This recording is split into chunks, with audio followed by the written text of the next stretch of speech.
अमूलचं जेव्हा tetra pack आलं होतं, अमूल ताजा हे दूध आता मुंबईमध्ये मिळतं, पण जेव्हा ते मुंबईमध्ये नव्याने आलं होतं तेव्हा त्याचा टेट्रा पॅक असा त्रिकोणी आकाराचा असायचा, शंकूसारखा.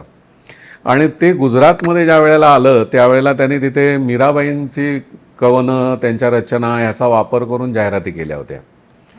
त्या जाहिराती लिखाणासाठी माझ्याकडे जेव्हा आल्या तेव्हा ॲड एजन्सीनी सांगितलं की आता महाराष्ट्रामध्ये तर एवढी मोठी संत परंपरा आहे, त्यांच्या अभंगांचा, कवनांचा वगैरे वापर करा.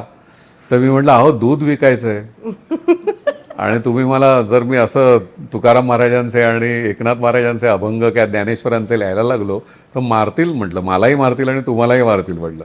आणि म्हटलं अशा रचनांचा वापर न केलेला बरा. तेव्हा नाही, पण क्लायंटचं म्हणणं असं आहे की संतांना किंवा यांना लोक ओळखतात, माहिती असतात लोकांना, तर त्यांच्या रचनांचा जरा ती तरी डूब असावी काहीतरी, म्हणजे त्यांच्या रचनांसारखी रचना वाटावी अशी डूब असावी किंवा अभंगांसारखी असं. तर म्हटलं आता त्यातल्या त्यात मग ओबीबद्ध मग मनाचे श्लोक आहेत नाही का रामदासांचे, तेव्हा मग मी त्याचा वापर करून जाहिरात केली. मना सज्जना पहाटे उठावे, अमूल ताजा घरी आणवावे, दूध हे ताजे प्यावेनी द्यावे, खिशासह आरोग्य असे जपावे. वा, असं मनाचे श्लोक तसे दुधाचे श्लोक केले होते.